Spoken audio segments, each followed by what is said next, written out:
me? Yes, sir. Yes, sir. I Yeah. Let's start. Before we can start, before I can start, we request all the participants to kindly mute their mics in between because there should not be any disturbance.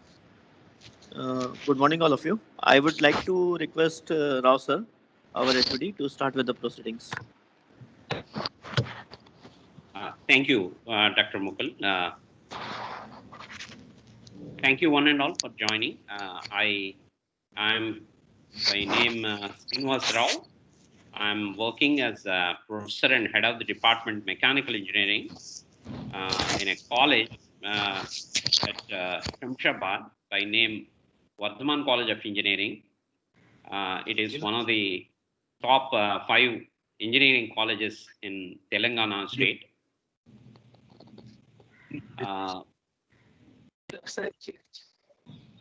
I'm fortunate to have a grant of AICT Atal sponsored online faculty development program. And this program is one of the such programs that encourages engineering colleges to conduct faculty development programs.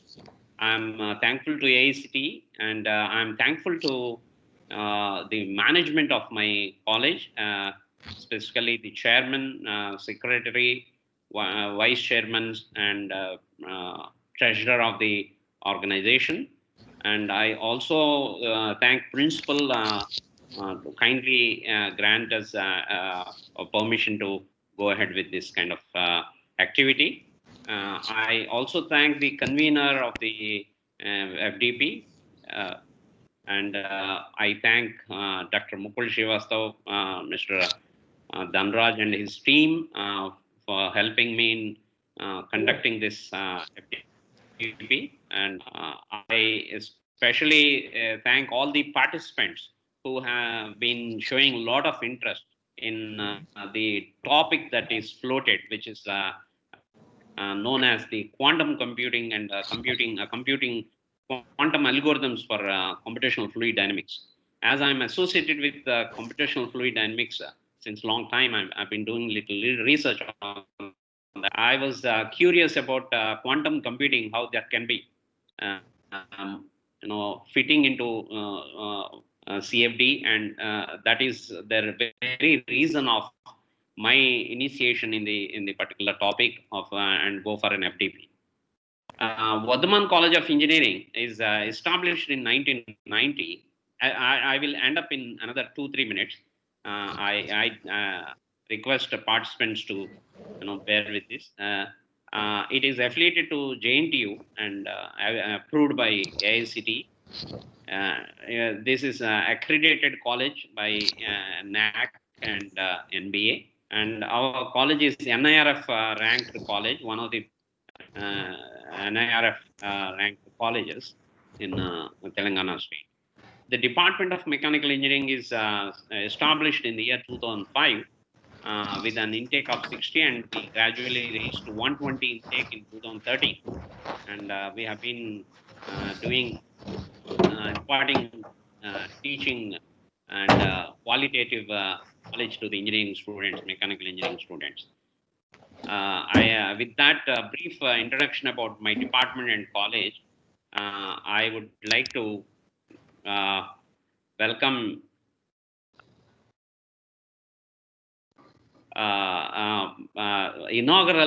my FDP's inaugural speaker, Dr. Jaikumar Radhakrishnan.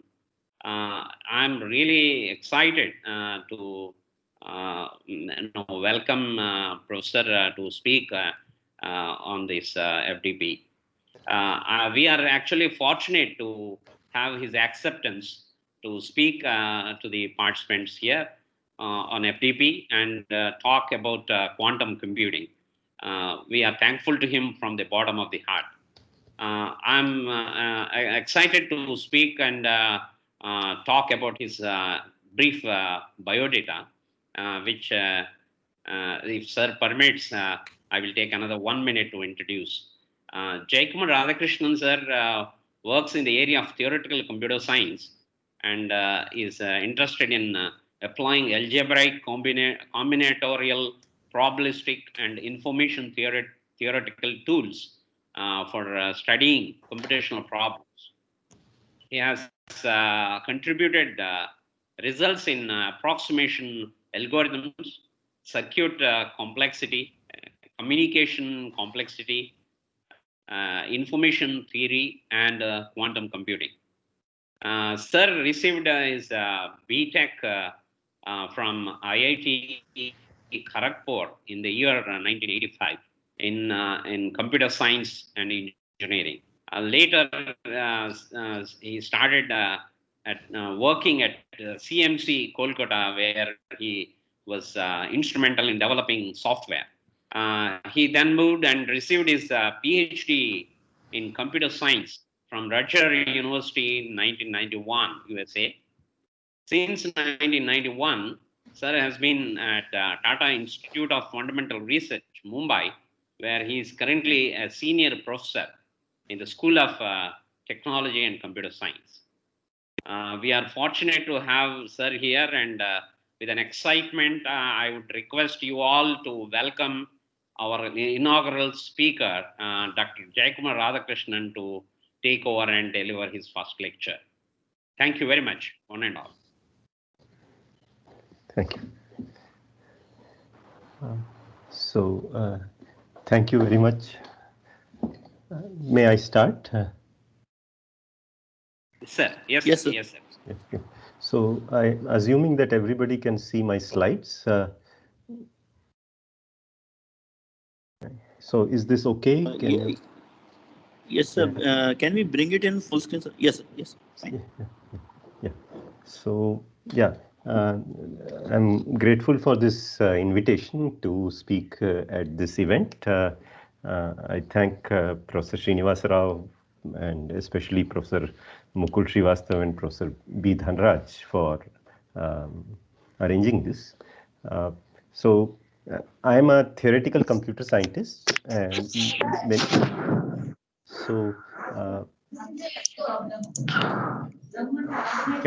should I go ahead, or is there a problem?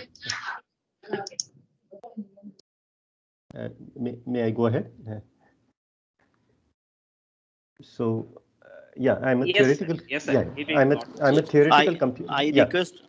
Yes, sir. I request all the participants to mute their mics. It is very much essential because otherwise it causes disturbance. Please, participants, please cooperate. Yes, sir, you can. Yeah, so I'll continue, but at any time, if people have questions, they should somehow let you know, so that I'm happy to receive questions during the talk and explain whatever I can. Okay. Yeah. So yeah, so please tell them how to ask questions or whatever. I mean, there must be some way to ask questions. Yes, sir. Dear participants, whenever you have a question, you can unmute your mic and ask the question. But during the talk, when sir is speaking, please, when he's saying, please mute your mics. Okay, sir. Fine, sir. All right. Let's start again. Yeah. So, see, I'm a theoretical computer scientist, and quantum computing became popular about 30 years ago. And in theoretical computer science, people try to understand fundamentally what is so different about quantum computing compared to classical computing. And my first talk, this is an inaugural talk, and it would have been appropriate to sort of tell you all the big results of the area. Unfortunately, I don't know of many results that will actually be useful to mechanical engineers in the form of computational fluid dynamics, etc. So I'll tell you what I know, okay? And this will be from a fundamental point of view, what is it that quantum computing is able to do that classical computing was not able to do, okay? And let me now start explaining. So my talk right now, we will do it in two parts. So after the first part, maybe I will pause for 5 minutes so that everybody has a chance to ask questions, and take a break for 5 minutes, and then we will do the second part. Okay, so it's about 10:45 now. So we will probably, the first talk will be about 40 minutes maybe, and then 5 minutes break and another 40 minutes, and then we can see. But we don't have to stick to any time schedule. We have 2 hours, which is more than enough for me. And if you have any questions or if you have any comments, anything you want to ask, I'll be happy to allow you to ask and use this opportunity. So thank you all for coming. Yeah, so let's start. Okay, so what's the plan today? So my plan for this talk is that first I will tell you what computation is. Okay, what do we mean by computation from a fundamental point of view? And most of what I'm going to tell you in the first talk is very basic. It is something that you should be able to explain to any high school student. Okay, there is nothing very fundamentally, deep in what I shouldn't say it is deep, but it is not very complicated. Yeah. Okay. So first I'll tell you about computation and how a theoretical computer scientist views deterministic computation, and there is something called deterministic reversible computation. And then there is classical randomized computation and classical probability in quantum notation. So many of you, I don't know how much introduction to quantum computing you have. The first thing that you feel very strange about quantum computing is all kinds of funny notation. Okay, so the quantum computing people will say this is just linear algebra. Now, mechanical engineers use linear algebra. I mean, I probably learnt my linear algebra for the first time from some mechanics course. Okay, so mechanical engineers know linear algebra, but still the notation that is used in quantum is slightly different. It is a nice notation once you get used to it. So I will try to spend some time so that you get an idea of how the physicists try to use linear algebra to understand quantum probability. Okay. Now, again, a quantum computer will be in various states. Just like a classical computer, quantum computer is also in various states. And I'll try to tell you how states are modeled in quantum computing. Then there is a model called quantum circuits. So just like in our normal classical computer, there are circuits. In quantum computers also, quantum computers also, we think of them as circuits. Okay. And what is the difference between a classical circuit and a quantum circuit? And one important thing in quantum computing is the notion of quantum measurement. And quantum measurement is very fundamental, and it is somewhat different from what we think of in classical measurement. Yeah. And I'll spend some time over that. And finally, I will do only one example of a quantum algorithm, and this is called quantum superdense coding. And this will be the plan for the first half of the talk. And then we will take a break, maybe go over this material once more carefully. I'll wait for your questions. If you have any doubts, please ask. And then we will do a few more things in the second half. Okay. Now, my colleague, Professor Devajyoti Bera, will be speaking later in this program. And he knows more about optimization using quantum methods, etc. And maybe the problems that you are interested in your own research on quantum fluid dynamics, quantum optimization, etc. He may be able to address them better. And I believe that there is also a hands-on session, a sort of tutorial where he's going to explain how you can do quantum simulations on your own laptop. Okay. All right. So let's start. So the question is, what is in theoretical computer science? When you think about computation, you try to say, oh, here is a computational problem that I want to solve using a quantum computer or using any computer. Okay, so there's some notion of a computational problem. And then there is a notion of a solution. And we want to know whether the solution is correct. And we would like to know if this is an efficient solution to the problem. Okay, so these are very fundamental questions. We must ask them whenever we are trying to do anything using a computer. What is the problem we are trying to solve, and when will we consider it solved? Okay, yeah. So let me give you an example. So, okay, so usually in theoretical computer science, you think of the problem as a transformation between inputs and outputs. That is, somebody gives us some input and asks us a question, and we should be able to design an algorithm that will tell us whether the answer is yes or no. Okay. Sometimes the answer is more complicated. So somebody gives you a lot of data and then asks, what is the average? What is the variance? Okay. So those are computations which don't give you yes, no answers, but they give you long numbers, or sometimes they can give you a map and ask you what is the best way to go from Mumbai to Shamsabad. Okay, and there might be many routes. So the answer is not always a yes no answer. Sometimes it is actually an object like a path or like a schedule. Okay, but it turns out that, at least if you think carefully, every single computational problem can be transformed into a yes no problem. Okay, so after all, if you are going to take a long path from Mumbai to Shamsabad, um, it will consist of smaller parts. So any such path involves decisions. Should I turn left or should I turn right? Yeah, should I turn left? Should I turn right? These are all single bit answers, and any long answer is composed of a lot of single bit answers. Okay, so if we can determine each single bit of the answer, then we will have figured out the whole answer. So with this sort of a fundamentalist view, in theoretical computer science, you model problems as inputs can be long, but the outputs are only yes or no. Okay, and other answers can be derived out of these yes no answers. Okay, so let me give you an example. So here is what in mathematics, discrete mathematics, etc., is called a graph.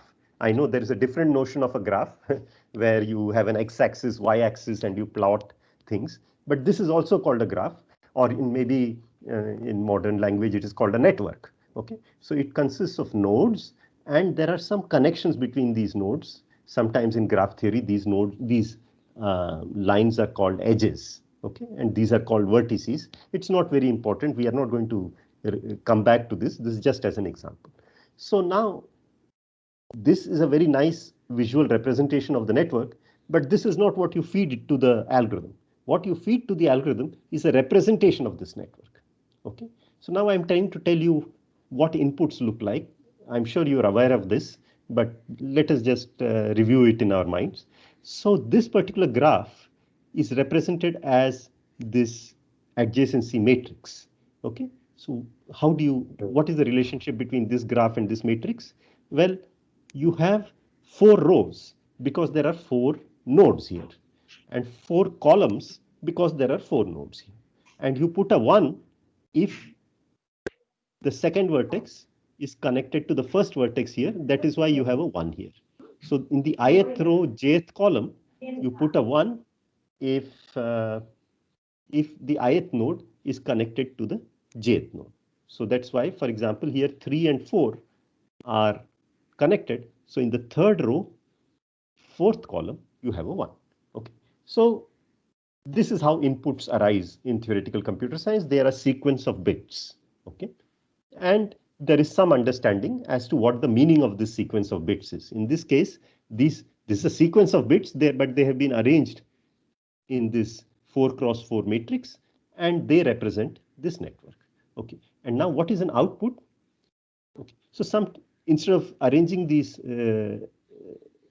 inputs as a 4x4 array, you could also arrange them together. All I have done is I have taken the first row, written it here, then the second row, etc. Because usually the memory of a computer is organized in a linear fashion. So it doesn't matter whether you can think about it like a matrix. The computer will keep it in its memory like a long sequence of bits. Okay, and for each bit, there will be one place in your computer where that bit is stored. And in quantum computing language, those locations, instead of using the word location, they use the word register. First register contains the first bit, second register contains the second bit. So please don't think that the word register is some very complicated thing. It is just a memory location. You can think of it like that. Okay, yeah. All right, so I'll move on. So what I have told you to now is how inputs are modeled in theoretical computer science. Now, once you have got this input, let me go back. Yeah, so once you give a computer such an input, you can ask various questions. Okay, what is the shortest way of getting from vertex 1 to vertex 4? Or what is it possible to get from vertex 1 to vertex 4? Yeah, and questions like this. Okay, so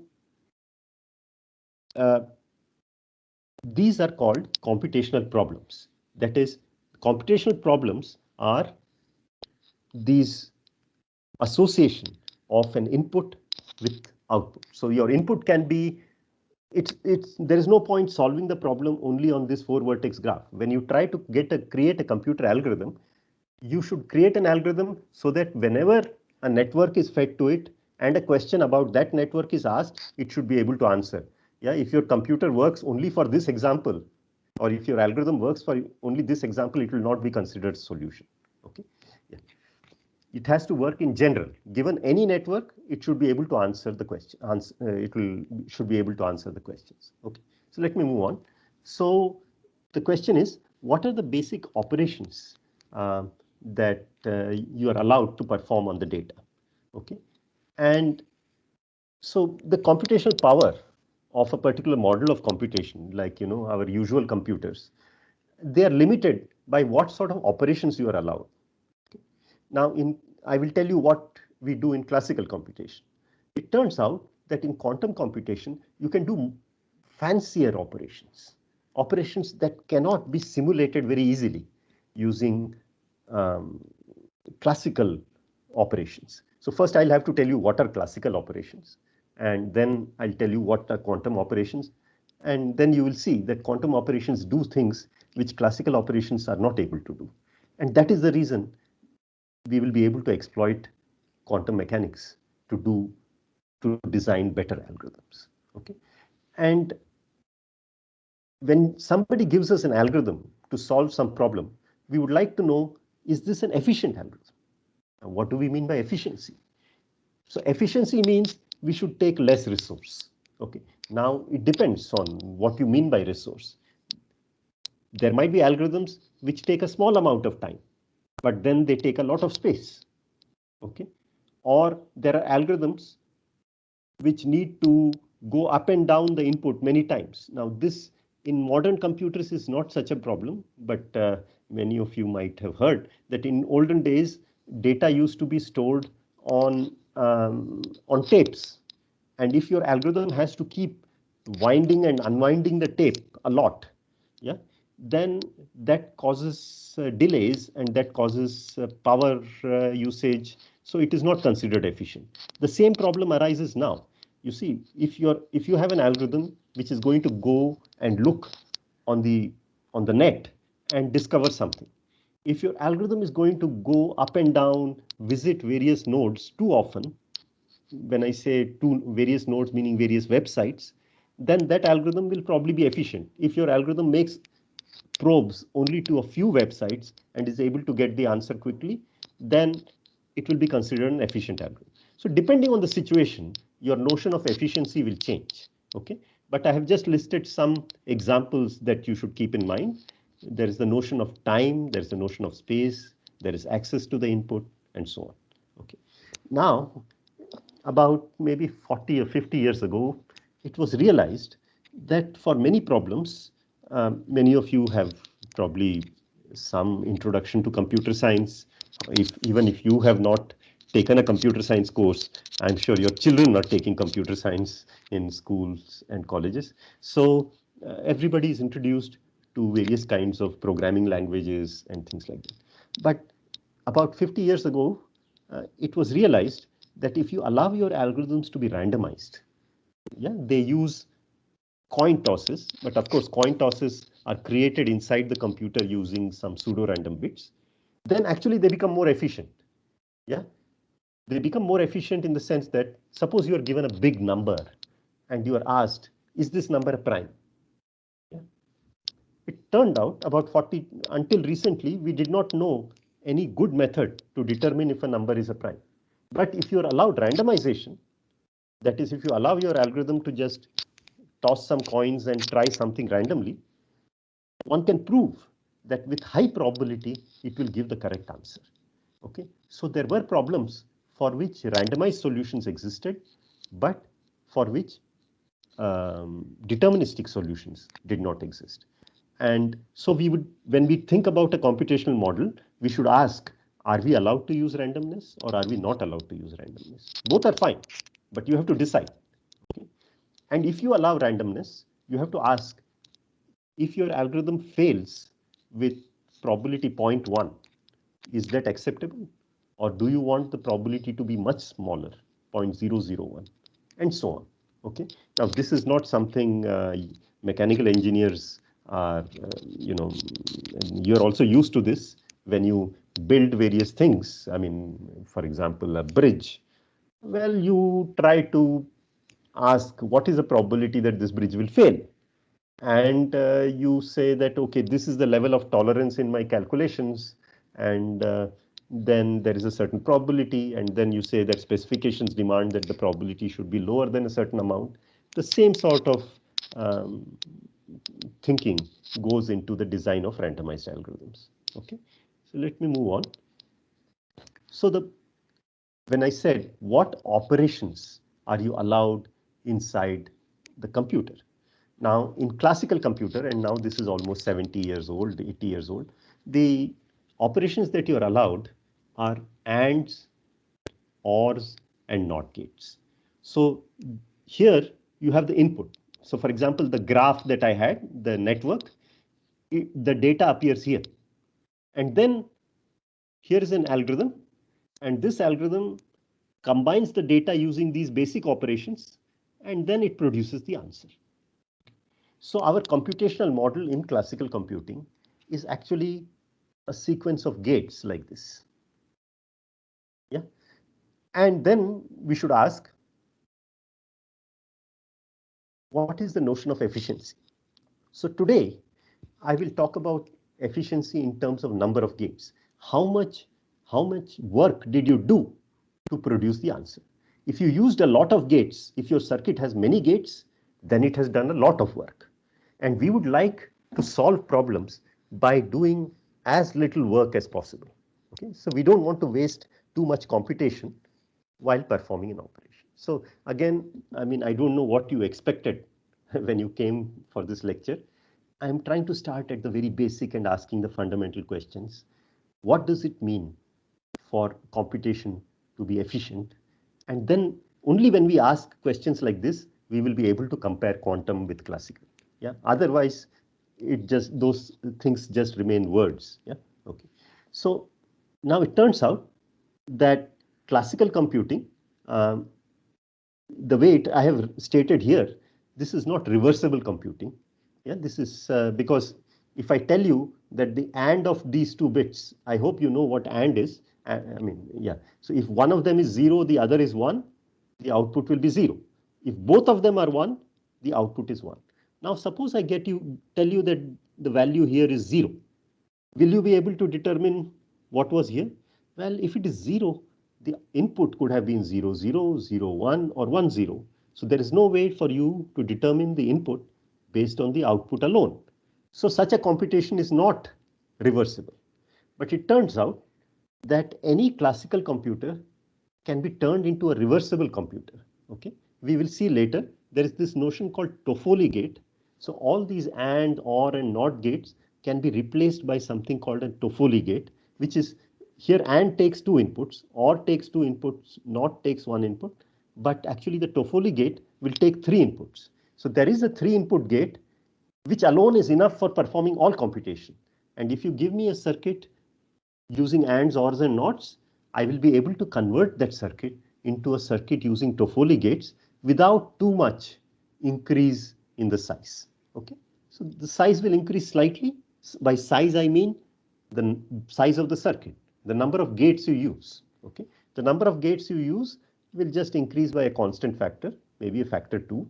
Yeah, and then you will still be able to perform the old classical computation. Okay, so from now on, when I say classical computation, please assume that it is reversible computation. That is, if you're given input, from that you will get, so if you had n input bits, you will get n output bits.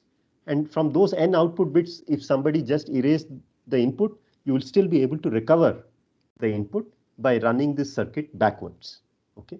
Now it's not important to know how this works. If you look on the net for classical reversible computation, there will be material on that which is easy to understand. This is not the deep part of quantum computing. Okay, so let me move on. So I would like to explain why this circuit model is reasonable. Okay, now when you say that you have an algorithm, okay,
I think we lost his connectivity. Kindly be there. I'll contact sir.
Dear members, there were some power issues at sir's end, so he'll be joining again in 2 minutes.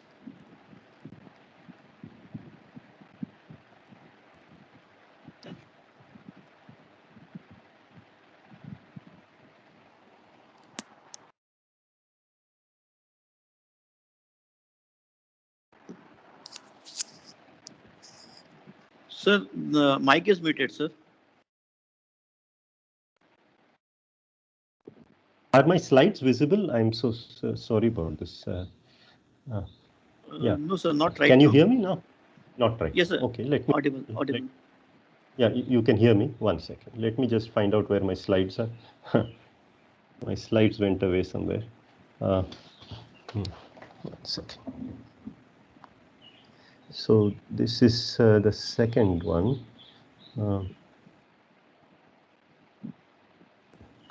Okay, so let me. Yeah.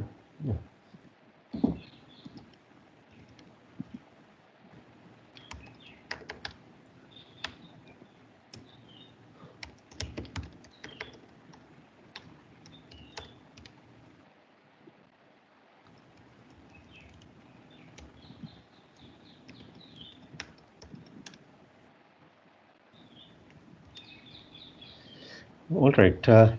So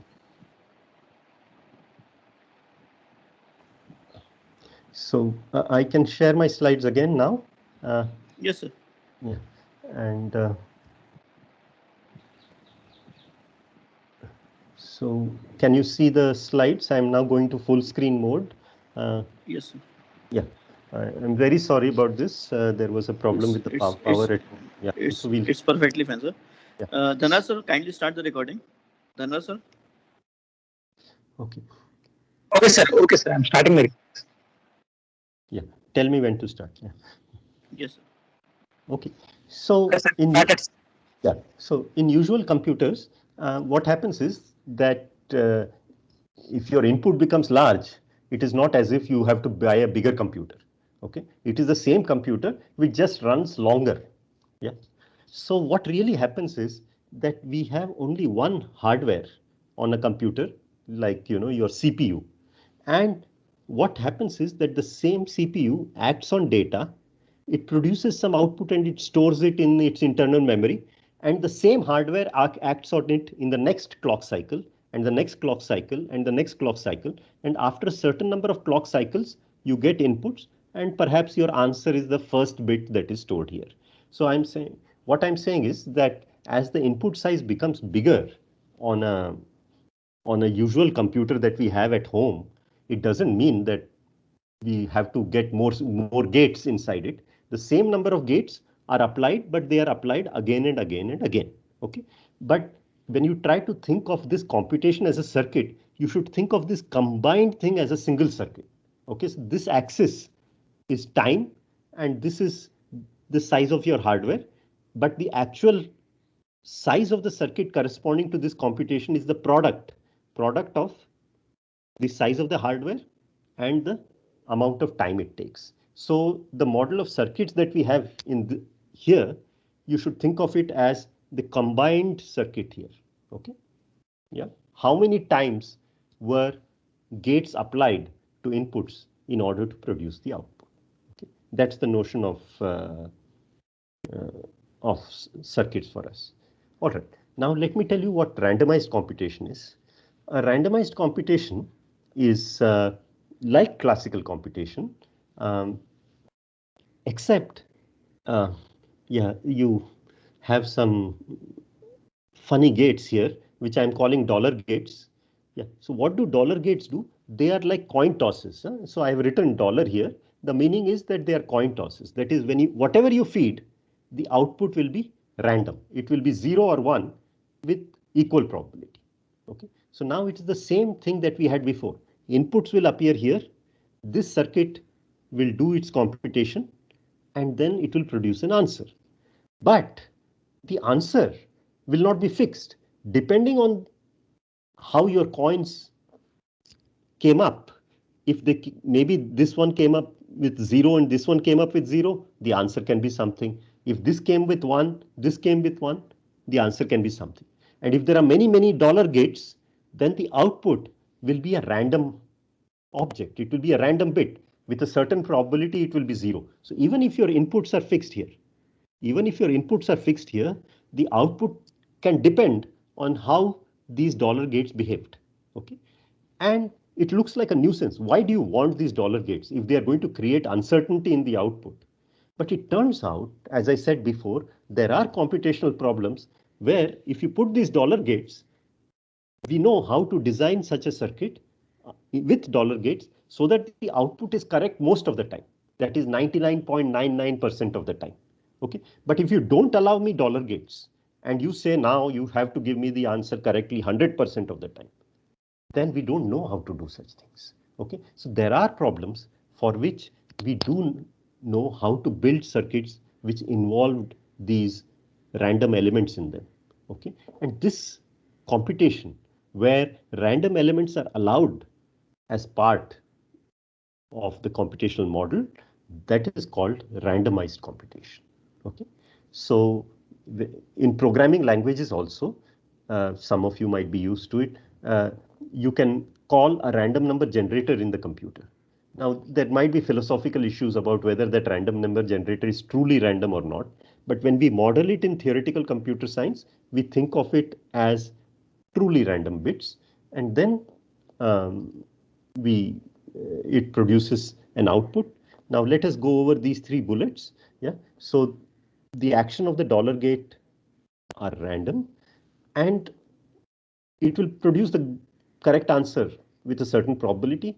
Usually we say if you get something correct 75% of the time, that is fine. Now, for an engineer, 75% of the time, I mean, if your bridge works 75% of the time and 25% of the time the bridge breaks, it's not such a great idea.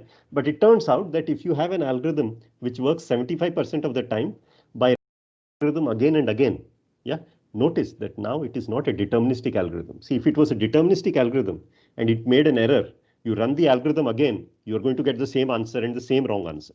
Okay. But if you have a randomized algorithm, and if the randomized algorithm has a tendency to give the correct answer most of the time, then what you will do is you will run the algorithm many times, and then you will accept the majority answer. Okay. So it is possible. And then if you do this, if you run the algorithm 1,000 times, and then you ask, did it say 0 500 times, more than 500 times, or did it say 1 more than 500 times? Okay. Then you will be correct. You will get the correct answer with very high probability. This is old-fashioned statistics. Yeah. If you have an experiment which gives the correct answer with probability 75%, you run the experiment many times and take the majority vote, your probability or your reliability will increase and go to 90%, 99%. You just have to increase the number of times you repeat the algorithm. Okay.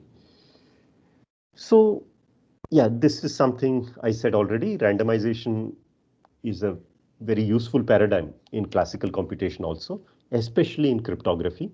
Let me move on. I will not talk much about cryptography because that is not central to our discussion today. Okay, so now, okay, so please, please stay with me. I'm saying something simple things in some complicated way here. And the reason I'm saying it in this complicated way is that I would use a version of this when I talk about quantum computing. So if you pay attention for the next 5 to 10 minutes, that's all I ask for. Okay.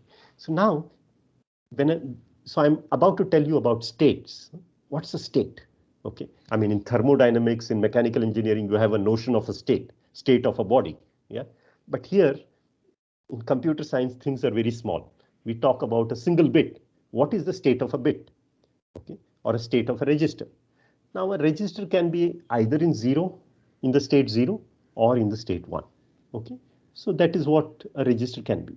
But the moment you talk about randomized computing, any register can contain either a 0 or a 1, but then there might be probabilities associated with it. Okay, then it might be that somebody tossed a coin and put the result in that register. Okay. Now, somebody who hasn't observed the coin toss, for that person, the state of the register is random. And how do we model it? We say that it has probability P0 of being 0, and it has probability P1 of being 1. Okay. And so this is this column vector where you write 2 numbers, one for the probability of 0, one for the probability of 1. Instead of writing these column vectors again and again, we have this notation. We just write that the probability distribution is pi. Now this pi is not your 3.14. It is just the letter pi. I have used it. Yeah. So don't, this is not something, not that, irrational number pi. It is just a letter pi. And instead of writing this 0, 1, we will just write this pi. Now in this notation, we write 0, yeah, to mean this. Now this might look odd. Yeah, you would have thought that the 0 column vector should be 0, 0, but that's not the meaning we want to use. When we say 0, it means the register is in state 0 with 100% probability. That means P0 is 1 and P1 is 0. That's why we write is 1, 0. And what is 1? This is the register whose content is 1 with 100% probability. That looks like 0, 1. Okay. So if you have such a state, this state is the average of these two vectors. So if you are not completely used to or don't completely understand this object, please don't worry, just work with your column vectors. This column vector is an average of these two column vectors. You multiply this column vector with P0, multiply this column vector with P1 and add them up. And you will get this column vector, which means that every column vector that you want, every probability distribution is built up out of these two special probability distributions. This probability distribution puts all the probability on the state 0, and this probability distribution puts all the probability on state 1. And any other probability distribution is a combination of these two probability distributions, these two very deterministic probability distributions, and then you combine them. Yeah, such an object, some of you probably have heard, is called a convex combination of these two vectors. Okay, yeah.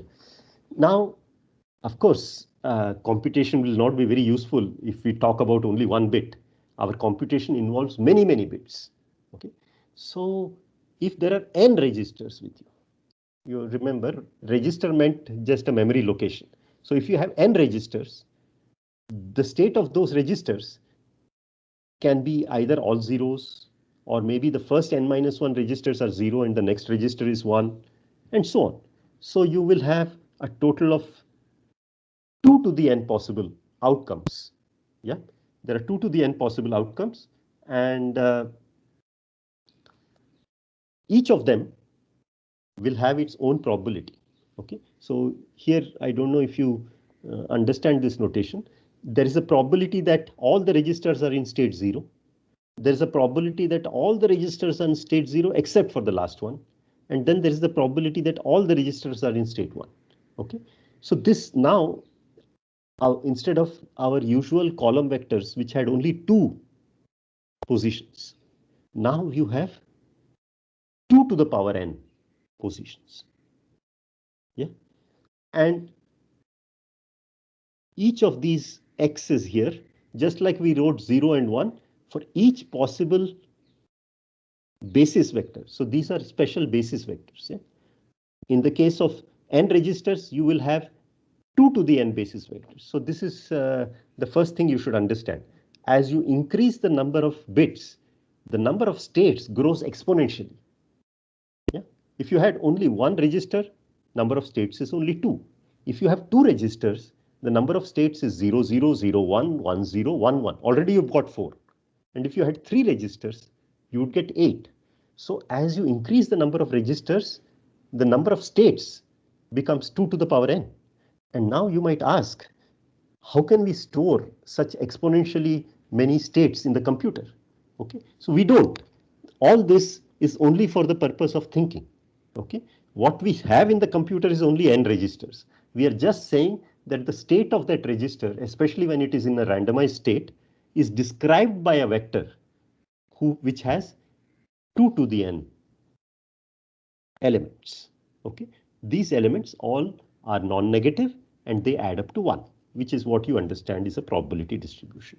And we write this probability distribution, instead of writing these long vectors, we just write it in this notation. That is, for each basis vector, we have a certain probability. Okay. Yeah. So all this is still classical. And I want to tell you a few more things about classical before we go on to quantum. Okay. So what happens in each step of the quantum of a randomized classical computer?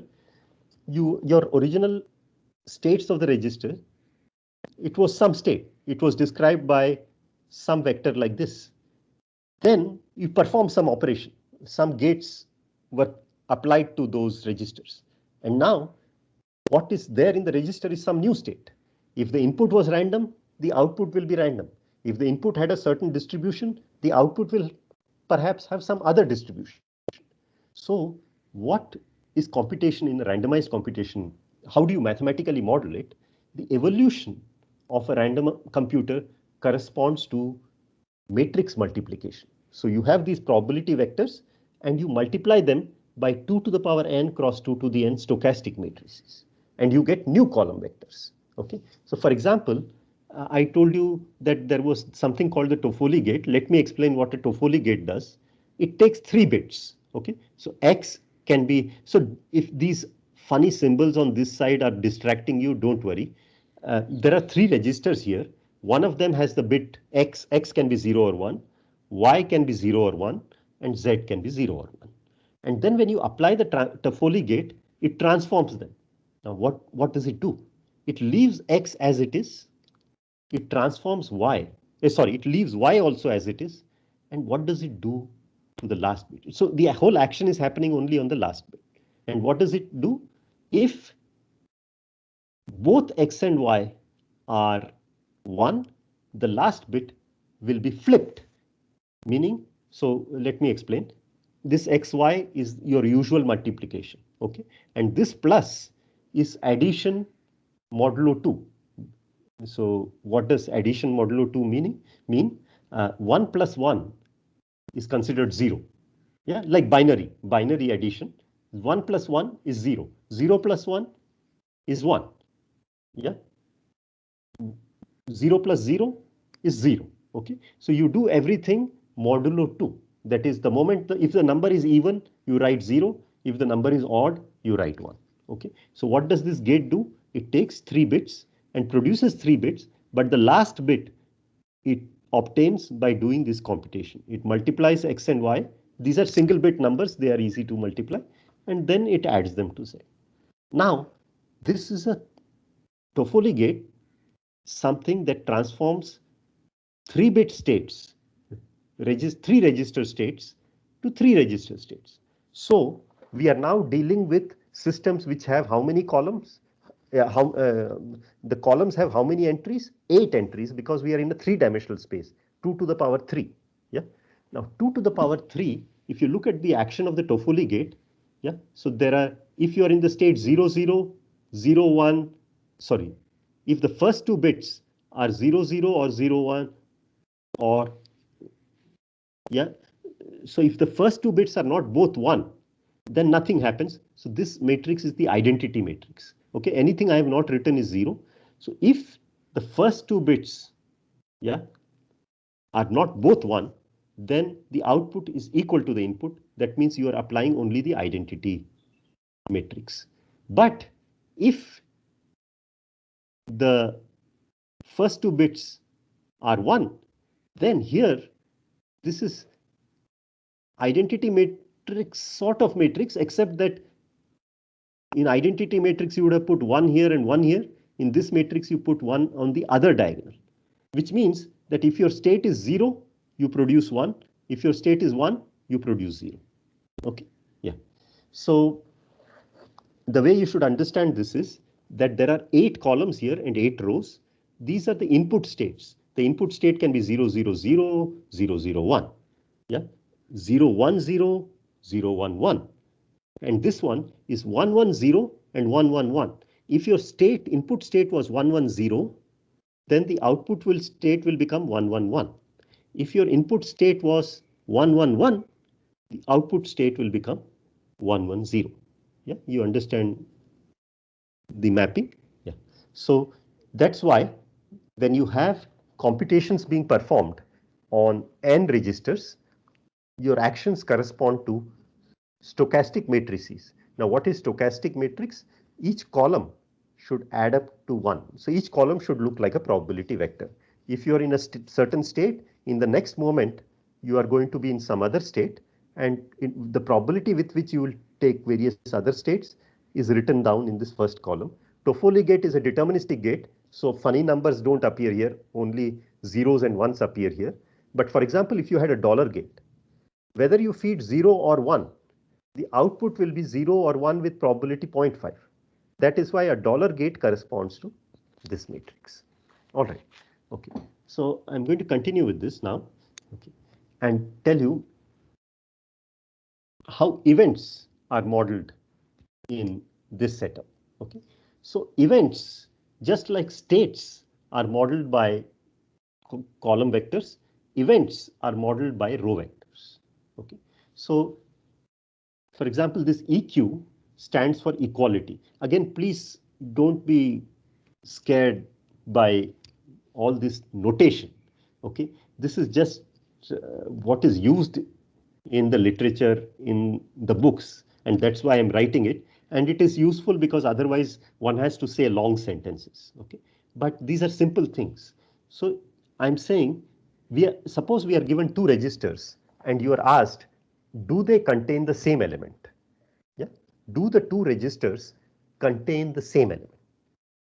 That means, are they both 0, 0? Or are they both 1, 1? In that case, your answer should be yes. But if one of them contains 0 and the other contains 1, you should say no. Now, my claim is that this particular observation, whether two registers contain the same data or not, can be thought of as a column vector. Sorry, as a row vector. Why?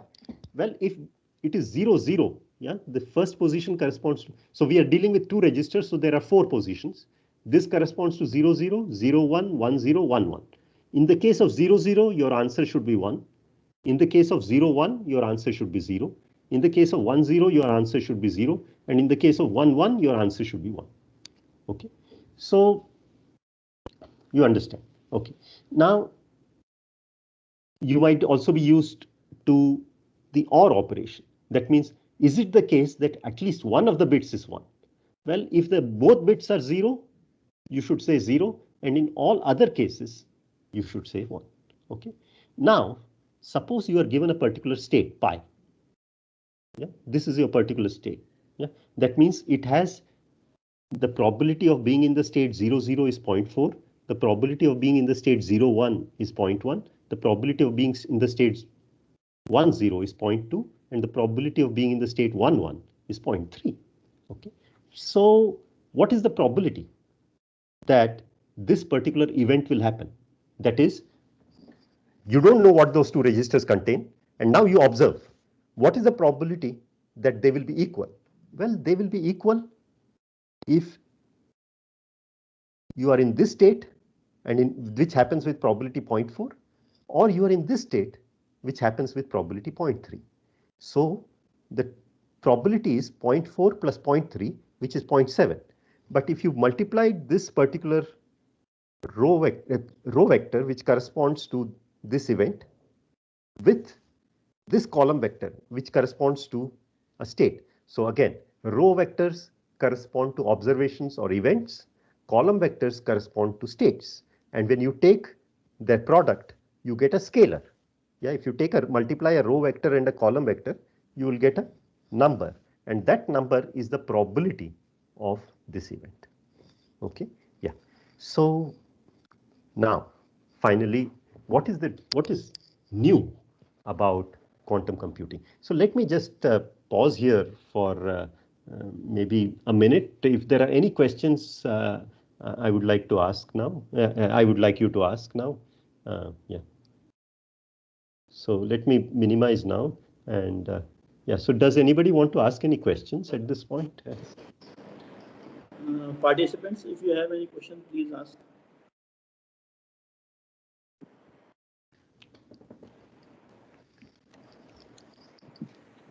No, nobody wants to ask any question. Participants, if you have any question, you can unmute your mic and you can ask the question.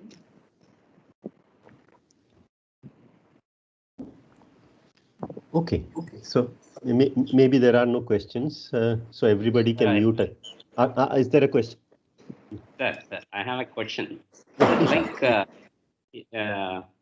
if there is a gate and we don't know, I mean, we call it as a random gate. Yes, yes. And we incorporate that gate in the circuit, and let's run the circuit and see the output. Yes. And without knowing the random gate and with knowing random gate, will the end result will be different? Meaning knowing the output of the random gate, or the fact that a random gate exists in the circuit. So we know the circuit. Yeah, sir. A random gate exists in the Yeah. Yes, sir. So we know that the random gate exists in the circuit, but its actions we don't know. Yeah. So Yes, sir. So the output will be different if you run. So you design this circuit and run it. Okay. And it gives the answer 0. The same circuit you say run again, it might give you a different answer. And the reason it will give you a different answer is different invocations of this random gate can result in different value. Only thing it promises is that the output will be 0 and 1 with probability 0.5. Okay, but you cannot say that yesterday when I ran you gave 0. Why are you giving 1 today? Well, that is the personality of a random gate. It keeps saying random things. Okay, and sometimes it will say 0, sometimes it will say 1. Yeah. Sir, I mean, how many runs, let us say, to make a conclusion that the random gate acts as an AND gate or an OR gate or No. Yes. No. So a random gate is not going to act as a AND gate or an OR gate. It is as if, so when you are sitting in your lab trying to design your circuit, there are some chips which are AND gates and you are certain that they are AND gates. But there are some other chips which are random gates. And those random gate chips, no matter what you feed, the output will be 0 or 1 with equal probability. Okay, so there is no, once you have a circuit, which gate is what is known to you. Some of them are and if they are and, they are nice gates. They are not going to give random output. There are specifically designed gates which produce random outputs, and they are called dollar gates. Okay. Okay, sir. Okay, sir. Thank you, sir. Now, some of you have probably done advanced courses in physics, but yeah, so somebody is not muted, I think, so everybody can mute. Yeah, so now it's okay. Yeah, very good. So let me tell you this very strange thing that happens in quantum mechanics, and which is the basis of our use of quantum mechanics for doing computation. Okay, but you have to, it is in the model of randomization, so you will have to think in terms of probability. Okay, so here is an experiment, and this is an experiment with photons. Okay, so in circuits right now, our circuits are based on electricity. Yeah, so you say 0 means it should be less than maybe 1 volt, and it is 1 if it is more than 5 volts. This is how it used to be, and now with different technologies they use different things, but typically it is based on electrical potential. Yeah, but physicists wonder, why should it be electrical potential? We could just say presence or absence. Presence of something and absence of something can record a bit. So if something is present, we will say 1. If something is absent, it is 0. And depending on our technology, what is present and what is absent, we can change. We first imagine everything in terms of zeros and ones. How you implement it depends on the available technology and whatever is most efficient. And as people started understanding light, yeah, photons became very important to understand how information is transmitted. Okay, now right now the current proposals for quantum computing are not based on photons. At least most of them are not. Yeah, they are based on something called superconducting qubits, but that you will learn later. Okay, but I'm just giving you a particular example here using photons, which brings out the very strange thing that happens in quantum mechanics. So here is a photon. It enters this beam splitter. So it is something like a calcite crystal. Okay. Now, when you send a photon here, it might either go this way or that way, and you cannot predict. And the reason is that it depends on the polarization of a photon. And a photon may be horizontally polarized, vertically polarized, or it can also be polarized at a strange angle. And when a photon enters this with a polarization in a strange angle, it will either go this way or this way.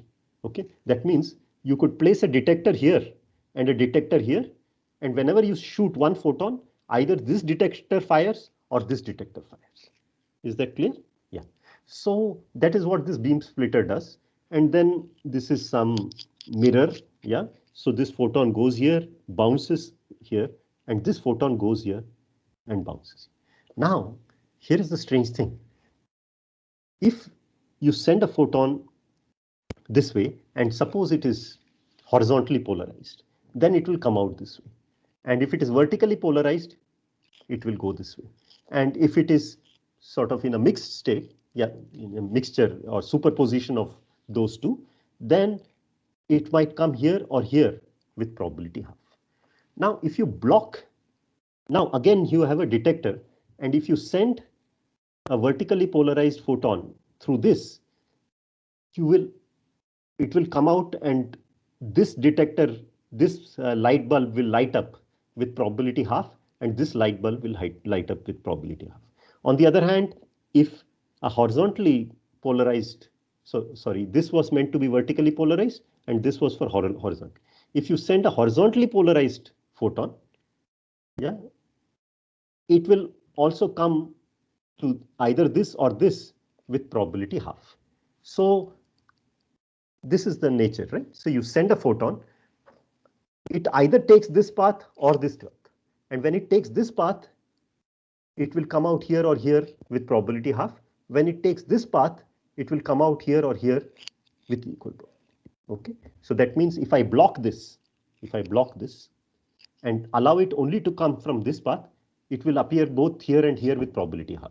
On the other hand, if I block this, if I put a screen here and allow the photon to go this way, it will come here or here with probability half.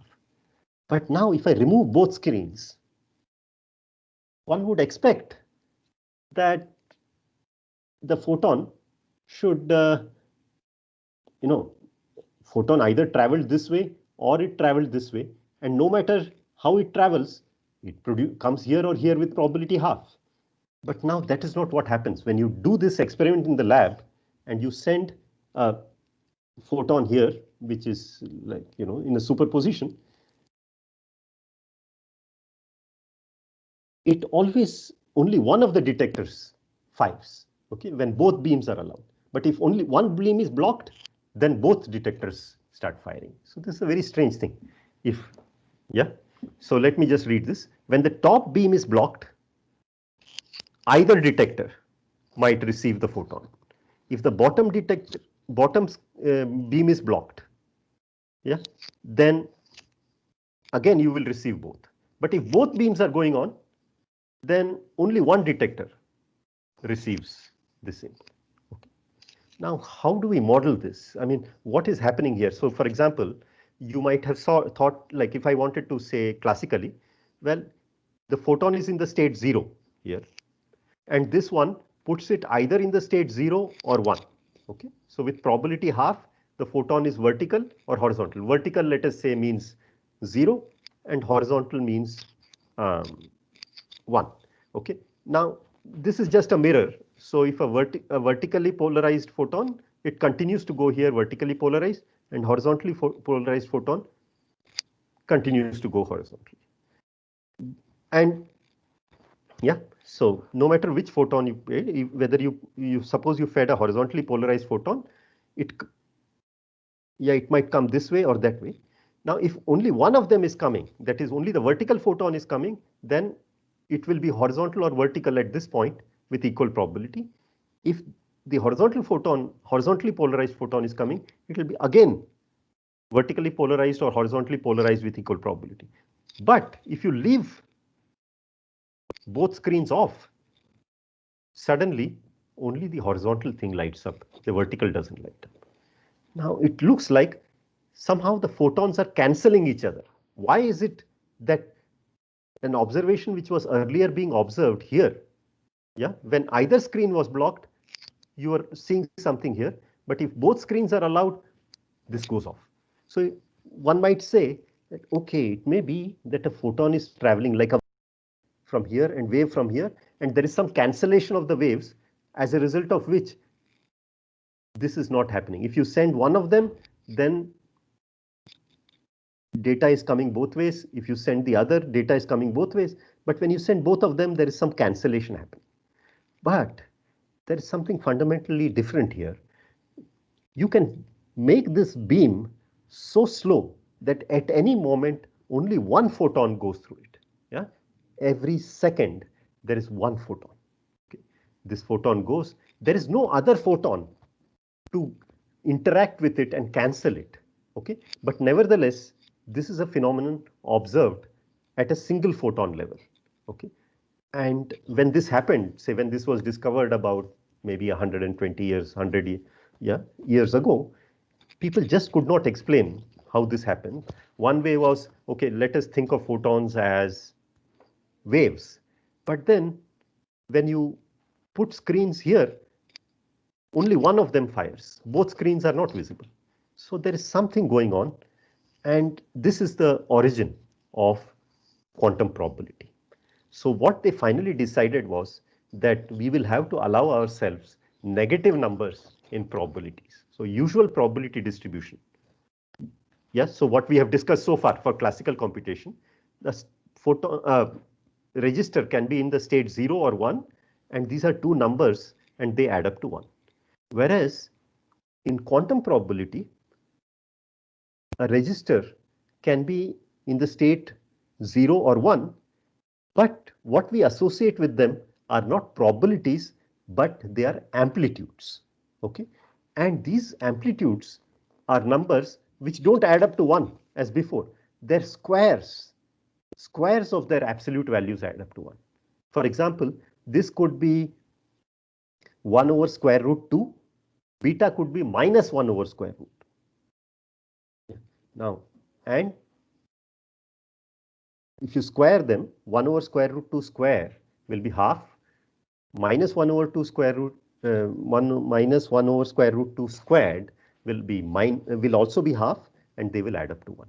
So in classical computing, we view states as probability vectors.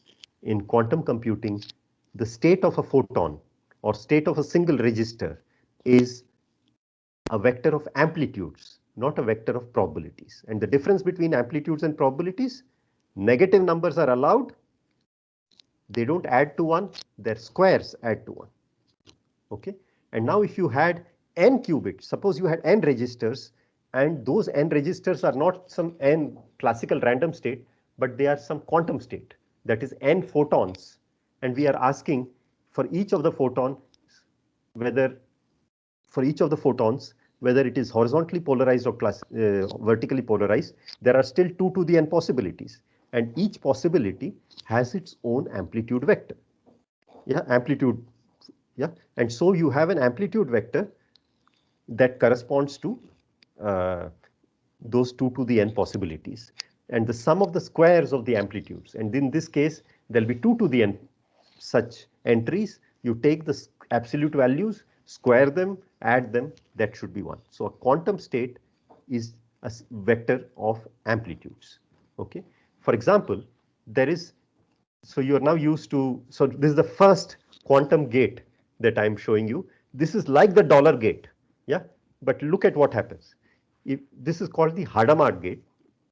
Yeah, and what does the Hadamard gate do? The Hadamard gate takes a 0 and it produces either a 0 or a 1, but it gives them equal amplitude. Amplitude of 0 is 1 over square root 2. Amplitude of 1 is also 1 over square root 2.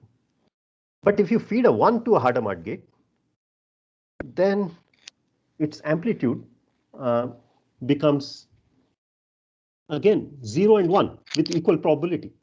But there is a minus sign here. And this minus sign and this plus sign, they can interact and cancel each other. And this is where the power of quantum computing comes from. Okay, so now let me go ahead and explain. Yeah, so I'm telling you some basic gates in quantum computing. So this is called a C0 gate. It is like the Toffoli gate, except that there are not 3 inputs, there are only 2 inputs. If the first gate has value, first register has 1, then it will change the content of the second register. But if the first register is 0, it won't do anything. So if you look at the, I'm sorry, what did I do?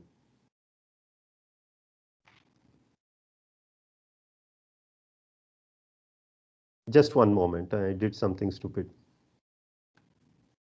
Yeah, can you see it again? Can everybody see the screen now? Yes, sir. Yes, sir. Yes. Yes, sir. Yes, sir. Sridhar. Yes, sir. Okay. Yeah. So yeah. Uh, Now you have this quantum circuit, quantum gate, and its matrix. So now how many registers are there? There are two registers. So it has to be a 4 cross 4 matrix. If the first register contains 0, you don't do anything. So that is this identity operation. But if the first register contains 1, then you do this operation where you flip 0 and 1. Okay. Yeah. Now I would, so maybe it's a good idea for all of you to try and answer this question to yourself. So if I feed this state as an input, now, okay, so maybe you don't even understand what this means. This means that I feed 0, 0, that is these two registers will be in state 0, 0 with amplitude 1 over square root 2, and these two will be in the state um, 1, 0 with amplitude 1 over square root 2. I'm using amplitude instead of probability, amplitude. Okay. If it is in state 0, 0, the output will come out to be 0, 0. But if it is in the state 1, 0, yeah, if you open the bracket and you get 1, 0, 1, 0 is transformed to 1, 1. So if you feed this to this gate, you will get 0, 0 with amplitude 1 over square root 2 and 1, 1 with amplitude 1 over square root 2. Okay. And in this case, if the first register is in state 0, it is going to do nothing. Yeah, if the first register is in state 0, you just do identity. So nothing happens. Whereas if you apply this, something strange happens. Yeah. So if you feed 0 plus 1, now if the first register is in 0, nothing happens. If your first register is in state 1, this 0 will be converted to a 1 and this 1 will be converted to a 0. So 0 minus 1 will become 1 minus 0. And if you again simplify, you will get this. Now, I would like you to look at this. The way we think about this, if this bit is 1, then you do something to this bit. But look at what has happened. The application of the C0 gate to this state has actually changed the sign from plus to minus for the first register. We think of this as action happening on the second register, but actually, if you do something to someone, it changes you. And that sort of phenomenon is happening here. Okay. This might have some philosophical consequences, but let us move on. Okay. So let me just summarize what all have we studied. So our states are probability vectors. In quantum mechanics, the states are amplitude vectors. In probability theory, the states are probability vectors. And when you make a measurement, there might be multiple possible outcomes. One of them will happen, and then the state will become that particular outcome. So let me just explain. So let me go back here. Yeah, so suppose you had this amplitude vector alpha beta, and now you are going to make a measurement. It will come out 0 with probability alpha squared. But once it has become 0, it will stay 0. Okay, until you apply another funny gate to it. Okay, so the whole state collapses. So right now it is in the superposition state. It is 0 with amplitude alpha and 1 with amplitude beta. But the moment you perform a measurement, the state collapses to one of the possibilities. Okay, so that is what I was saying here. So when you do a measurement, the state collapses to one of the basis states. Yeah, so if the original state had amplitude alpha x for the state x, and if the outcome was x, then that outcome will happen with probability alpha x squared. Okay. Yeah. So the amplitudes record the probabilities, except that you have to square in order to get the probability. Okay. And similarly, so suppose you had registers in two registers and they were in this state, and then you performed a measurement, and 0, 0 will come up with probability alpha 0, 0 squared. 1, 1 will come up with probability alpha 1, 1 squared. Now, it is also possible to perform partial measurement. That is, you measure only the first register. So what is the probability that the first register is 0? Well, it is just like probability theory. It should be the probability of 0, 0 plus probability of 0, 1, which means it is the sum of this thing squared plus the sum of this thing squared. That's what you have written. If the first register is measured, then the probability of observing 0 is alpha 0, 0 squared plus alpha 0, 1 squared. And if you have observed only the first register, if you observe both registers, then you will collapse to either 0, 0, 0, 1, 1, 0 or 1, 1. But if you observe only the first register, then the state of the combined system, the first register is now fixed to, I'm sorry. If 0 is observed, the state of the second register, okay, so that seems to be, yeah, so ignore this. If there's a mistake here. So if the state of the first register is observed to be 0, then the second register will be 0, 0, will be the state of the combined system will be 0, 0 plus 0, 1, except you have to normalize by the square root of the probability that you just observed. I'm sorry for this error. This makes no sense here. Yes. So this should have been 0, 0, 0, 0, 0, 1, 0, 1 here. Yeah, some mistake has happened here. Yeah. Okay, so this is the first application. So what happens is that there is something called super dense coding, and I will just tell you what super dense coding does. Yeah. Here are two parties. One party is called A and the other party is called, sorry, one party is called Alice and the other is called Bob, and they're called Alice and Bob because their names start in letter A and letter B. Okay. So here are two registers. One of them contains A, the other contains B. Yeah. Okay.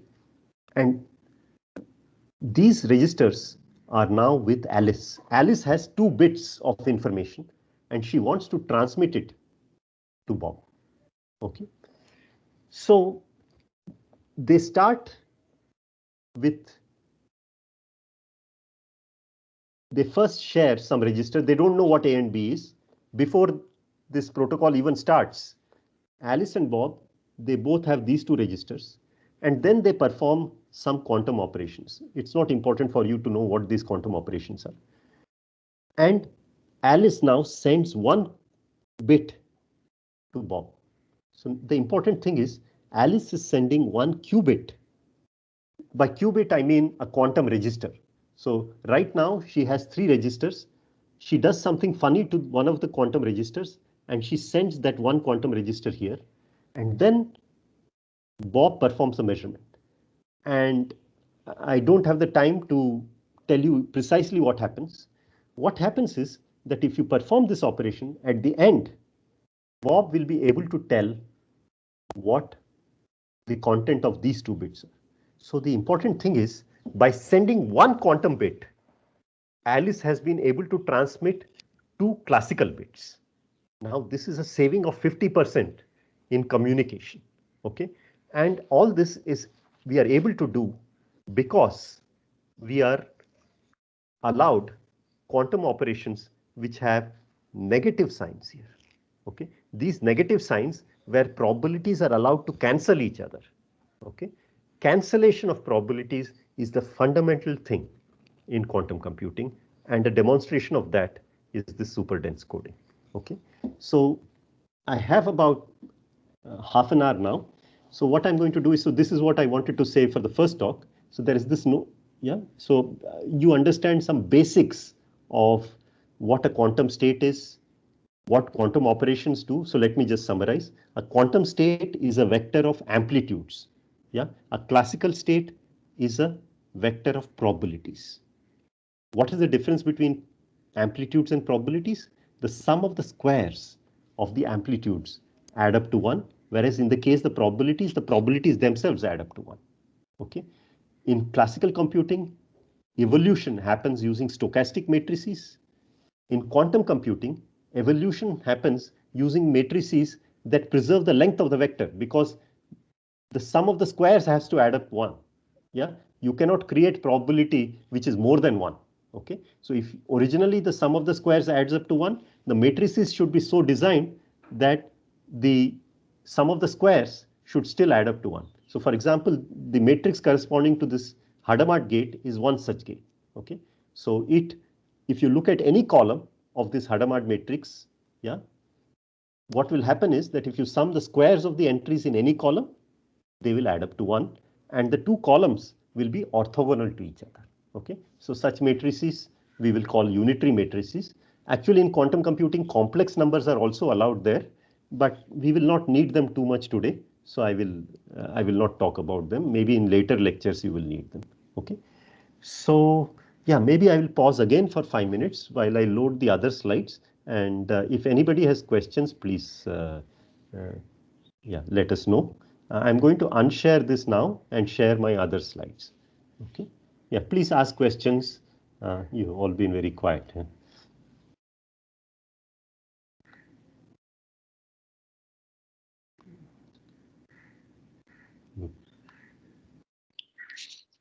Sir, very stupid question. No. But still, I would like to put it. Sir, if the probabilities Yes. or for that matter, information can be either presence or absence of potential is in a fundamental sense. Yes. How do we interpret that into the amplitude form in quantum computing, sir? Yeah. So quantum computing. So okay, let me repeat the question, and you can then tell me if that was the question. So you are saying when you look at things like potential, yeah, and the absence. So right now, when computers were first designed in the 1950s, yeah, so you had valves and other things, and then 0 and 1 was modeled using potential. That is, more than 5 volts was considered 1, less than 1 volt was considered 0 or 0.5 volt. Yes. Yeah. Now, in quantum computing, the state we are going to say is in a superposition.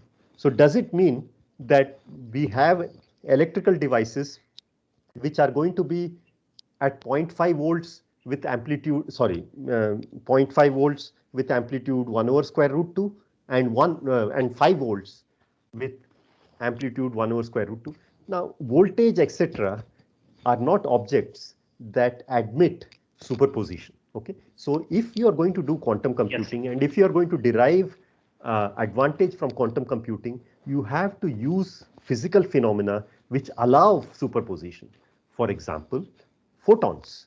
Photons can be horizontally polarized and vertically polarized simultaneously with amplitude 1 over square root 2 and 1 over square root 2. So physicists ask computer scientists, manufacturers, and engineers, look, why don't you build a computer which uses phenomena like superconducting qubits or photons or objects like this, where you can be in these intermediate states which are a mixture, I use the word mixture in informal sense because the word mixture has a meaning in quantum mechanics. Yeah, so I needed to warn you. So the idea is that in physics, we have observed things which go beyond these deterministic answers of presence and absence. You can also be in a superposition of presence and absence. Okay, and you can manipulate this by applying crystals and other things. So they say, I mean, this is, I'm talking about it theoretically. Why don't you build a quantum computer, so to say, out of crystals? And then what that computer, the quantum computer will operate on is not electrical voltages, but photons. And then by the application of a small number of crystals, yeah, now crystals will become your gates. Yeah. Yes, sir. Yeah, not some semiconductors. Crystals will become your gates, and by applying a small number of crystals suitably designed, you will be able to perform computation which earlier you were not able to perform, because any classical simulation of such quantum objects will takes a lot of time. Yeah. Yeah. So somebody I think has pressed a button by mistake. So they want control. So I'm denying them control. I hope that's okay. Yeah. they want control of the screen, so I'm denying them. Yeah, I'm going to keep the control. I hope that's okay. Yeah. Yes, yes, sir. Yeah, yeah, okay. So I'm going to go on with, yeah, yeah. So I'll go on with, so Sorry, sir, it was by mistakenly. no problem at all. Yeah, Thank you. yeah, yeah. So, so I'm going to enter full screen, and this is my second lecture, so to say. But actually, my to spend, give you a break. So, yeah, so Professor Srivastava and Professor Rao, do you think people need 5 minutes break to go drink water and come back or something? Then we can have a break. Otherwise, I'll continue. Yeah. Yes, sir. Maybe 3 minutes break, sir. Yeah. Okay. Sure. Thank you. So I'll. Thank you. So right now it is 12:09 on my laptop. So by Yes. maybe 12, 11, 12. Yeah. So Yes. yeah. Yeah. Thank you. Thank you, sir.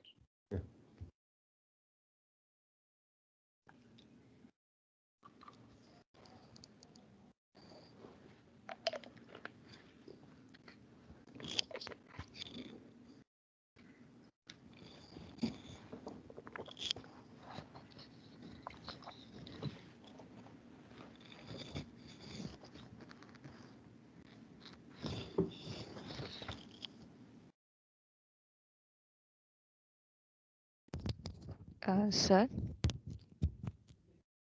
Yeah. Please go ahead. I'm there. I'm there. can I ask a question? Yes, please. Yes, yes. Yeah, uh, yeah. Please go ahead. Yes, sir. So, like you said, classical objects have probabilities in their vectors, and quantum would have amplitudes in their vectors. That's right. So, what would if you could explain the computational advantage over having amplitudes in the vectors instead of probabilities? Very good. So the question is, I mean, right now, so I agree, I have not explained it properly. So right now, I'm only, so let me just make this full screen because then I'll be able to point to something.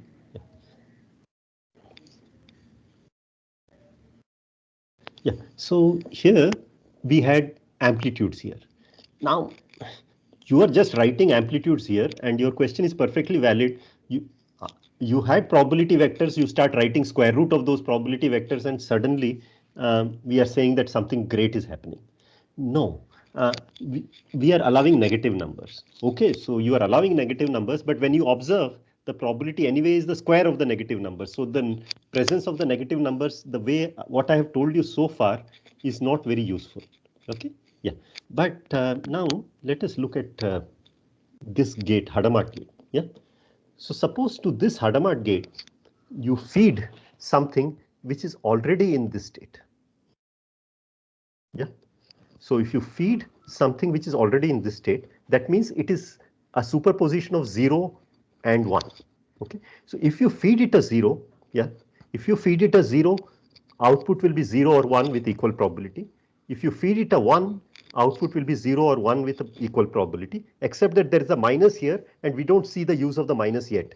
I agree. Now just observe what happens. Imagine that to this Hadamard gate, I feed this vector, this state. Yeah, that means I apply one more Hadamard gate here. Okay, then this Hadamard gate will say, oh, it is a combination of 0 and 1. Let me see what happens when I feed 0. When it feeds 0, it will come out as 0 plus 1. And when you feed 1, it will come out as 0 minus 1. Right? And so if you feed this to this Hadamard gate, the plus 1 and the minus 1. Yeah. So if you maybe, yeah. So the 0 will come out as 0 plus 1. Yes. 1 will come out as 0 minus 1, but there is a minus sign. So it will come out as minus 0 plus 1. Is this clear? Or maybe I should do the, yeah, that's clear. Okay. So it will come out, yeah. And then when you add them up, the 0 will vanish completely. They will cancel each other, which means this random state, which looks random to us because it has 0 and 1 both with equal probability. So in classical computing, if an object is random, if you know that you have a random bit, then if you feed it to any gate, usually that gate is not going to produce a deterministic output. Okay. Yeah. Unless the gate is like a stupid gate which always produces 0. Any interesting gate, if you feed it random inputs, will produce random outputs.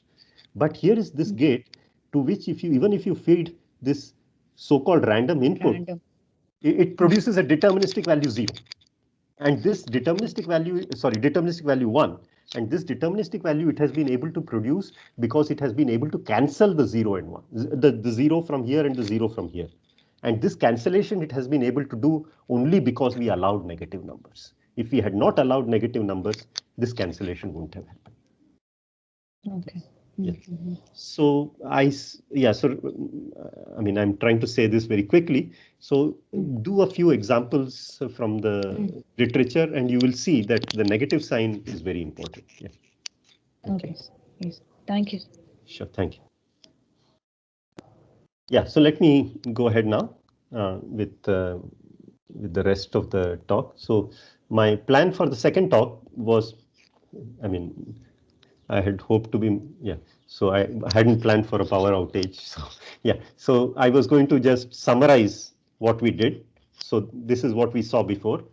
Here you have probability vectors, here you have amplitude vectors, and your operations are like gates like this. Yeah, and it turns out that we will need only the Hadamard gate and the C0 gate. C0 gate is actually a classical gate. Huh? It has no quantum phenomenon here, no negative numbers, no funny square root 2s, etc. Okay, and so this is what we discussed last time. Okay, now there are these. So I want to build some other circuits, and in the remaining time, which is about 15 minutes, just tell you how it works. I had plans of telling you about some algorithms, etc. It's okay. It's not important that we should do everything. Whatever I do, let me try to do it clearly. Okay. So now here is a state. Initially, suppose the two registers were in the state 0, 0. Okay. And then, so I don't even know if this is making sense. What this says is, to the state 0, 0, first apply the Hadamard to the first register. Don't do anything to the second register. If you don't do anything to the second register, that means you are applying the identity operation to the second register. So what you are applying is a Hadamard to the first register, identity to the second register. So I have only talked about, I have not yet come to this C0. Huh? To the left of the C0, I have applied a Hadamard to the first register, identity to the second register. And then I'm applying Hadamard to the combined result of this.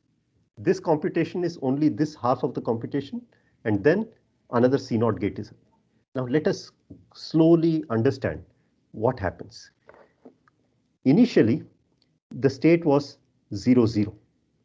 At this point, this 0 would have turned into 0 plus 1 by root 2, because that is what Hadamard gate does. When a Hadamard gate receives a 0, it splits it into 0 and 1, equal amplitude to 0 and 1. So it will become, this register will stay 0, and this will become 0 with amplitude half and 1 with amplitude half. Now, when the C0 gate sees this, when it sees a 0 here, it will not disturb the 0 here. You understand? The second 0 will not be disturbed if the first register has a 0. But this Hadamard also puts a 1 with amplitude 1 over square root 2. And when it puts a 1 with amplitude 1 over square root 2, this 0 which was traveling on this second wire here would turn into a 1. And so you get this state. Okay, this state is called a Bell state, and you will, when you read about quantum computing, you will read about that. Okay, so this is like correlated random variables. This is like correlated state, yeah, informally. So now if you ask, if you apply the Hadamard, the C0, the same circuit, if you feed, let us say 0, 1 to this, Yeah, what happens? And if you feed 1, 0, so let us do one of them. So suppose you feed 1, 1 to this. Okay. So when the Hadamard gate applies to this 1, 1, it will transform the second one will stay as it is, and this one will become 0 minus 1 by root 2. Yeah. And then when it comes here, there was a 1 here. So when you have a 0 here, you will get a 1 here. And when you have a 1 here, you'll get a 0 here, and you'll get a minus sign here. Okay. Yeah. So that is how this super dense coding works. Yeah. So you have applied a controlled Hadamard gate followed by a controlled NOT gate. Yeah. And that results in this super dense coding. Yeah. But I don't have the time to explain in detail how these funny states arise. We saw one example. There are other examples. And once these states arise and the second party, Bob, has control of both these registers, he can apply a transformation to get 0, 0, 1, 0, 1, 0, 1 and 1, 1, which means depending on whether A and B were both 0 or whatever the state of A and B was, that state will be recreated here. Okay, good. So in the remaining time, let me tell you about some other quantum gates quickly. And yeah, so today is just an overall introduction, roughly what happens. Please don't be disappointed if you think you didn't learn too much. There was some symbols floating around. That is the way it is in the first lecture in quantum computing anywhere in the world. Okay, nobody understands anything. They become familiar with some objects. Yeah, and that's what I want you to do. Okay, so here is this a gate called X. What does this do? Yeah. If you are in state 0, it puts you in state 1. And if you're in state 1, it puts you in state 0. Okay, so let me pause right now and ask you, have you seen this gate before? A gate which takes a 0 and produces a 1, and a gate which takes a 1 and produces a 0. Does anybody have an answer? What gate does this? Not gate, sir. Not gate. Not gate. So in quantum computing, this is just a complicated way of saying not gate. They call it the X gate. Okay, nothing very deep. Yeah, yeah. So you write a NOT gate like this. If you're in state 0, you become state 1. If you're in state 1, you become state 0. Now this gate will usually not have a classical analog. If you are in state 0, you stay in state 0. If you are in state 1, you stay in state 1. But your amplitude changes to -1. Now, what is the point of changing the amplitude to -1? Because your probability is still going to be the same. But the important thing is, if you feed to this gate the state 0 plus 1, that is a superposition of 0 and 1. Yeah, if you feed to this gate the superposition of 0 and 1, that is 0 plus 1 by root 2. I'm ignoring the square root 2, that normalization is always there. Okay, if you feed it 0 plus 1, what will come out? Yeah, can somebody tell me, if I feed to this gate a vector which has 0 plus 1, that means it is the vector 1, 1. Yeah, if you multiply the gate 1, 1, multiply the column vector 1, 1 with this matrix, what will you get? 0 minus 1. No, if you 1, 1, you have a column. Sorry, you are right. So you will get 0 minus 1 by root 2, which means in vector notation, it will be 1 comma minus 1.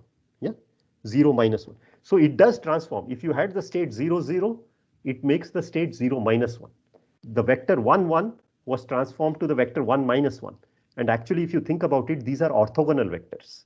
Okay, and yeah, so when things are orthogonal, that means you can tell them apart. So the meaning in quantum physics is 0 and 1 are things that you can differentiate. In general, in quantum, if you have two objects which are orthogonal, that is, if you have two states which are orthogonal to each other, that means there is a measurement which will be able to tell them apart. So yeah, if you applying identity matrix and this matrix are totally different things. Okay. Now, similarly, there are these other matrices, but our old friend Hadamard matrix is written here. I'm not going to talk about the others. Do you understand that why this is the Hadamard matrix? If you feed it a 0, it becomes a superposition of 0 and 1, but both with positive amplitude. But if you feed it a 1, it becomes a superposition of 0 and 1, but the amplitude of 1 becomes is negative. Yeah, okay. So in quantum computing, now I'll just quickly go over this. People ask in classical computing, for example, if some of you have taken a basic course on computer architecture or something, they will tell you that everything can be implemented using ands, ors, and nots. In fact, just ands and nots, you can do everything. Okay, so one can ask in quantum computing, is there a small number of gates using which you can do everything? Okay, and it turns out that if you allow single qubit gates, yeah, so single qubit gates were the kind of gates that we talked about. These are single qubit gates. They look like 2 cross 2, but a single qubit can stay in 2 states. So any 2 cross 2 matrix is a single qubit gate. And if you had a C0 gate, if you remember, was a 4 cross 4 matrix. So if you give me just a single qubit gate, all single qubit gates and the C0 gate, you can do any quantum computing that you want quite efficiently. And there are theorems about this. Let me not get into this. But for the next 5 minutes or so, I will only be talking about things that use the Hadamard gate and the C0 gate. Okay. Yeah. So let me skip. There is this notion of teleportation. It's let me skip that and let me tell you about this very interesting algorithm called Deutsch's algorithm. Okay, and then we will stop. So I will not be able to tell you how Deutsch's algorithm works. I will only be able to tell you what it does.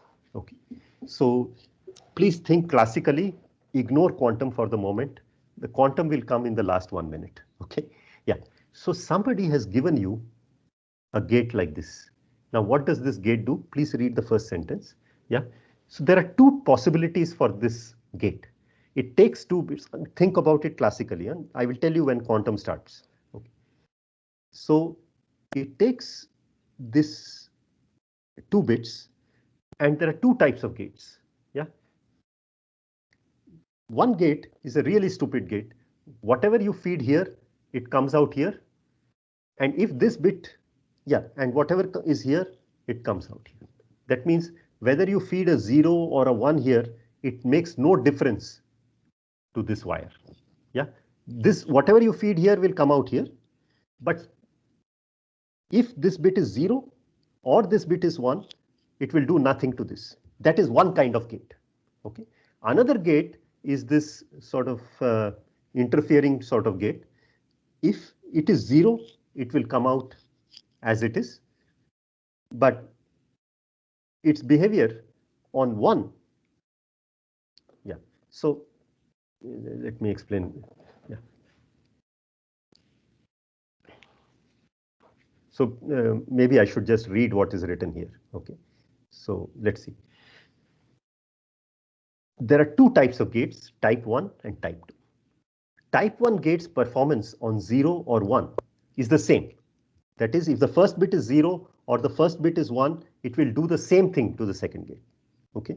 Whereas type 2 gates have different performance whether the first bit is 0 or the first bit is 1. Okay. Whatever this bit is, it will come out as it is, but there will be a side effect on the second bit. And in the case of type 1 gates, the side effect is the same whether you feed a 0 here or a 1 here. But in the case of type 2 gates, they do different things. Yeah, 0 and 1 lead to different action on the second bit.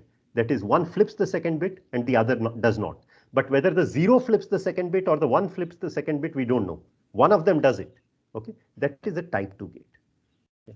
So once again, you have a box in front of you, you are in a lab, and you had all these little electronic devices, and you somehow made a mistake and mixed them up. And you want to know whether your electronic device that is lying on your table is of type 1 or type 2. Okay, so what will you do? Okay, classically, you will first feed a 0. Maybe you feed a 0 here, you feed a 0 here, and observe this bit. and then you change this 0 to a 1 here and observe this bit. And you ask whether this output changed when you changed this input. Once again, to determine whether you are type 1 or type 2, classically, the strategy will be like this. You fix some input here and then change the input of this wire and see whether this particular wire's value is changing or not. And if it changes, then you say it is type 2. And if it doesn't change, that is, its performance is the same, then it is type 1. But you needed how many applications of this gate? You first had to feed 0, observe, feed 1, observe. So you needed 2 copies of this gate to solve this problem. I mean, this is some tiny puzzle, yeah, but it already brings out the beauty of quantum computing. Yeah. So you have this little chip lying on your table. You want to test it. You will have to perform 2 tests to know the difference between type 1 and type 2. You will first feed a 0 and observe, feed a 1 and observe. Okay. But in quantum computing, here is a circuit. You can do this with only 1. So you will feed this. Here is your chip which was lying on your table. You will feed a Hadamard gate on both sides, a Hadamard gate here, and this is some, like an ammeter or a voltmeter. It's called measurement. Then you perform a measurement. Okay. And so let's just understand this circuit. Here was this device which had this unknown property. Yeah. Its performance on the second wire depended on the performance on the first wire. But in type 1, it had the same performance on the second wire. In type 2, it had different performance on the second wire based on the value of the first wire. And you want to know which case you are in. And believe me, there is no way to do this classically unless you build a circuit which has 2 copies of this U. Okay, that is, you do the test once, you do the tests again and combine the answers. But in quantum, this particular answer can be obtained with just 1 copy of UF. Okay, and you do this and you observe here, and if the final output is 0, that means the final output here is 0. So you perform this operation, measure it. If it is 0, you are 100% certain, there is no error, that this bit, this particular device was of type 1. Otherwise, it was of type 2.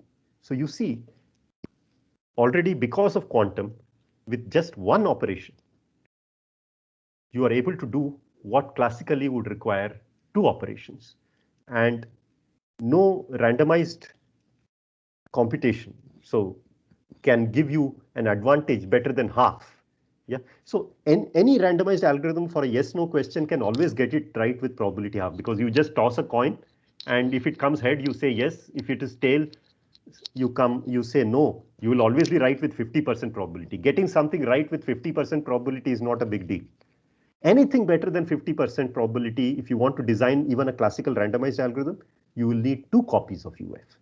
But here is a quantum algorithm which makes no error and is able to do this job with just 1 operation. Of course, the magic is in cancellation. Those minuses which are produced by these Hadamard gates, they are helpful in cancelling the information. Now you can say that I just set up some mathematics and now I am claiming that I have an algorithm. The point is, the physicists tell us that this is the mathematics that is underlying quantum mechanics. And quantum mechanics is happening in the real world. So we should not be shy of using negative numbers and thinking about algorithms which use negative amplitudes like this. Yeah, and that will be, so this is just an introductory talk. I have thrown some notation to you. I've tried to make you comfortable with amplitude vectors. I've tried to encourage you to imagine quantum operations as application of matrices, which probably you are already used to as mechanical engineers. Yeah, you are used to dealing with the differential equations where also sometimes you need to diagonalize matrices, etc. But computation is not thought of in terms of application of matrices. In probability theory, it happens, and quantum probability is slightly a second level. Yeah, for those of you who know these terms, classical probability sort of works in what's called L1 space, L1 metric. These are words you might have heard. quantum works in L2 metric, okay, where you square things and then take square root at the end. Length of a vector is not just the sum of the entries, it is the sum of the squares of the entries with a square root on top, okay. So when lengths are measured in such ways, then quantum computing comes up. Yeah, I will not have time to describe the rest of it. So let me just stop here. I would rather answer questions if there are questions, and I would like to stop here. It is 12:30 probably, or more than 12:30. So if there are questions, please let me know. Yeah. Participants, if you have any questions, kindly unmute your mic and ask the question.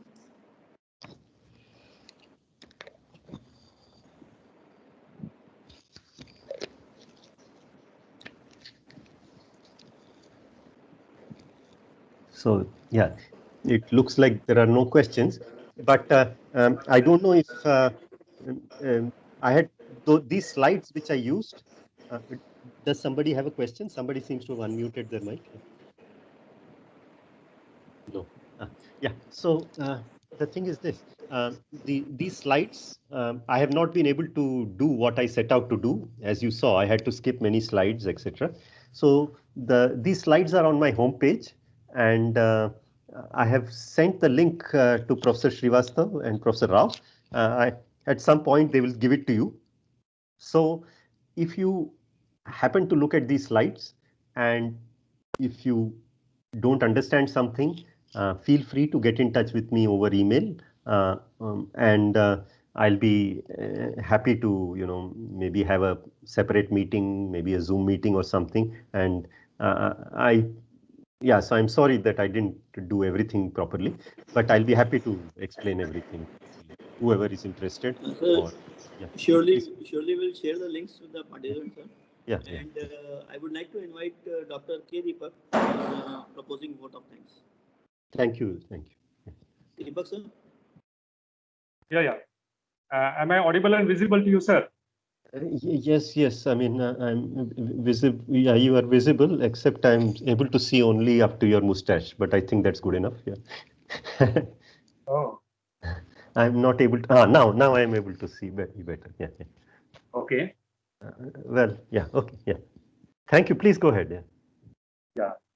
So, as a respected chief guest for the today's program, our first day of FDP on quantum computing and quantum algorithm for CFD, Dr. Jay Kumar Radhakrishnan from Tata Institute of Fundamental Research, TIFR, Mumbai, and our coordinator of this FDP, Dr. P.S. Rao, our head of the Department of Mechanical Engineering, and our principal, Dr. J.B. Ravindra sir, and all the invited guests and all the participants, ladies and gentlemen.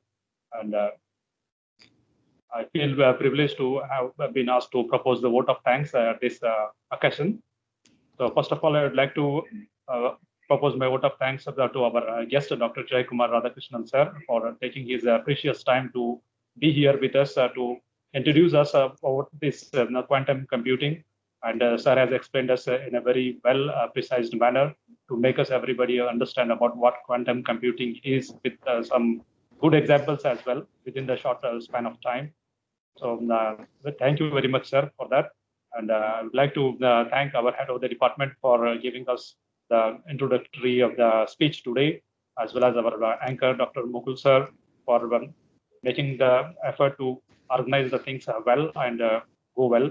And all the participants, thank you very much for being with us, participating in this FDP program and making this as an overwhelming success. So I thank all the technical support faculty members who are there with us, making this now the program a grand success. So not last but not the least, I thank all those who are directly or indirectly involved in making this FDP a grand success. Thank you very much. So I would like to mention here that our second session of this FDP will be at 4:30 p.m. to 6:30 p.m. So with this, I would like to take the leave. Thank you very much. Thank you all, sir. Yeah. So before I leave, I just want to say one more thing. So I'm aware that not perhaps everybody in the audience is from Hyderabad, but my institute also has a campus in Hyderabad. TIFR has a campus in Hyderabad in Gachibowli, and there are people who work on quantum technologies and quantum information theory, etc. So if you have an opportunity, please approach people there also. If that might be easier, and if you have interest in research in such areas, you will be able to find people there who will welcome you into their research programs. Thank you, sir. Thank you so much. Thank you. Thank you, sir. Thank you. Thank you very much. So may I leave the meeting now? Yes. Yes, sir. Yes, sir. Yes. Thank you. Thank you Thank so much. you. Thank you, everybody. Thank you.